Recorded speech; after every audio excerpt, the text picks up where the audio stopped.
Welcome to the first Tuesday Tech Tip provided by the Columbiana Public Library. Today we're going to be going over Intro to Basic Internet and Computer Terms. Alright, who is this? Who is this person talking to you? Who am I? Well, my name is Michael.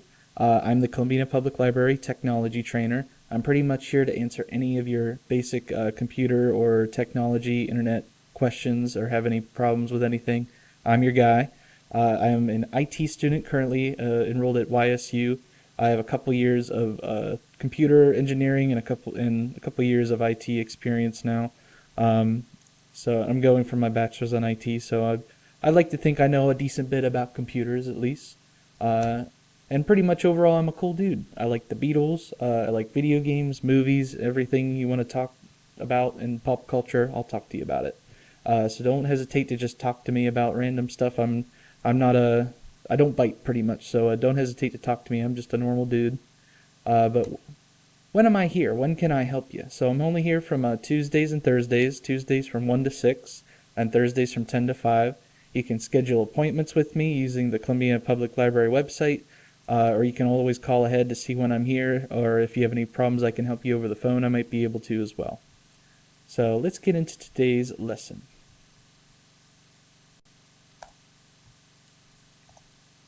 Alright, so what is a computer?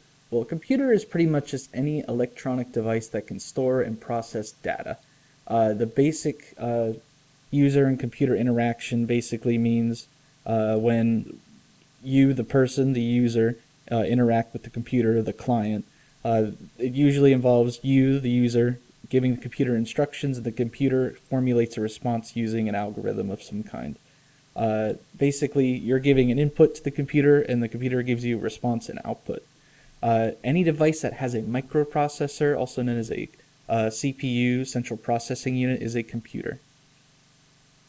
It's basically the brains of the computer is the CPU.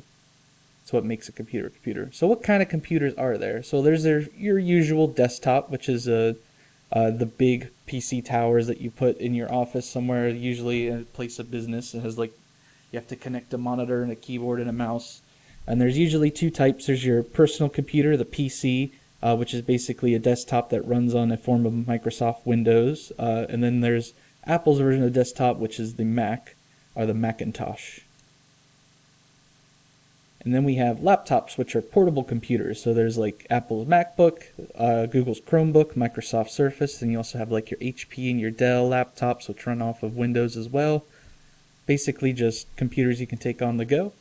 And then there's your mobile devices, so your smartphone, your tablets like your iPad, your iPhone, Android tablets and phones, your Google Pixel, whatever it may be, smartwatches like the Galaxy wristwatch and the Apple smartwatch are technically mobile devices as well, since they have those microchips in them and they're able to connect to the internet. They're also computers. And then we have the Internet of Things, or IoT, which are devices that you usually wouldn't consider to be computers, but technically are, like your smart TV now. If you have a smart TV, it connects to the internet. It has those microchips in them, so it's basically a computer. It's just very limited as to things it can do.